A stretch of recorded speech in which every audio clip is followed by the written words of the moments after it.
Hola, bienvenidos a este video. En este video se desarrollarán brevemente 4 momentos históricos dentro del periodo moderno y desarrollaremos la época del Renacimiento, el humanismo, la Reforma Protestante y la Ilustración en este respectivo orden. Y al final se dará una conclusión sobre cómo estos hechos influyeron en el desarrollo de las relaciones internacionales. La corriente humanista fomentaba el estudio de disciplinas como la gramática, la retórica, la poética, la historia y la filosofía moral. Los humanistas también intentaban rescatar los escritos clásicos griegos y romanos, traducirlos e interpretarlos con el fin de que no se perdiera el conocimiento del mundo antiguo. El Renacimiento y el humanismo van muy ligados de la mano y ocurrieron por la misma época. El Renacimiento es un fenómeno artístico y cultural que se desarrolló en Europa en los siglos XV y XVI, que tuvo su origen en las ciudades italianas. En este periodo, el progreso cultural es notable y va en aumento, se fundan nuevas universidades, aumentan los conocimientos en diferentes disciplinas y hay diversas invenciones humanas. Además, existe una búsqueda de rutas comerciales intensivas en este periodo que promovió el desarrollo de la cartografía. Los países europeos buscaban nuevas rutas de comercio debido a la caída de Constantinopla por parte de los turcos. Además, se debilitó el comercio con África del Norte. A partir de estos hechos se buscó nuevas rutas con otros países de África y Oriente, lo que promovió más adelante el comercio con China e India y el descubrimiento del continente americano en el año 1492.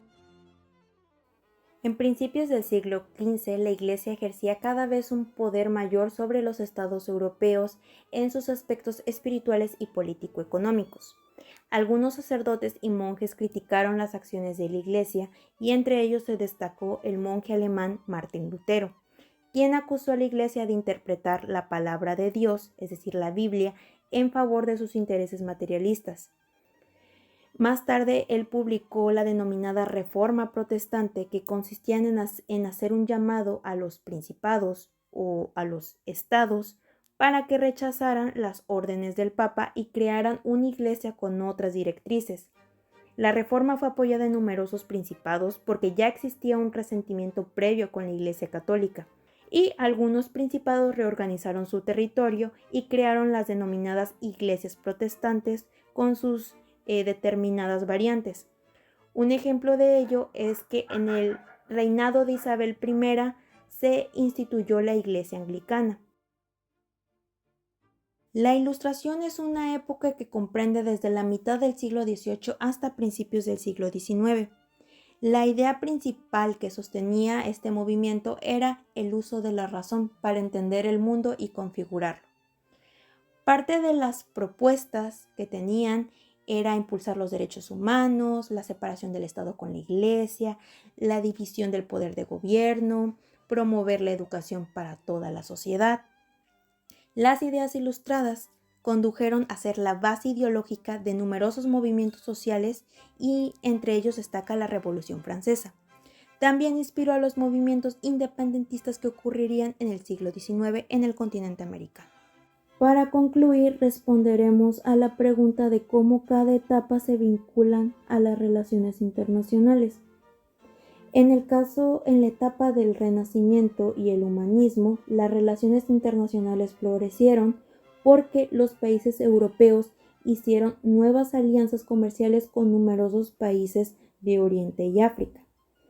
En la etapa del protestantismo, influyó en las relaciones internacionales porque provocó tensión política entre los países que no tenían la misma ideología, es decir, los estados católicos y los estados protestantes. Además, fortaleció el vínculo de los estados católicos con el Vaticano y la Iglesia Católica. Y en el caso de la etapa de la Ilustración, influyó en las relaciones internacionales, ya que se produjo numerosos movimientos sociales alrededor de todo el mundo, principalmente Europa, y el más popular fue la Revolución Francesa. Además, este hecho provocó que los estados cambiaran algunos aspectos de su forma de gobierno acorde a las ideas ilustradas, conduciendo a cambios en sus políticas internas y externas.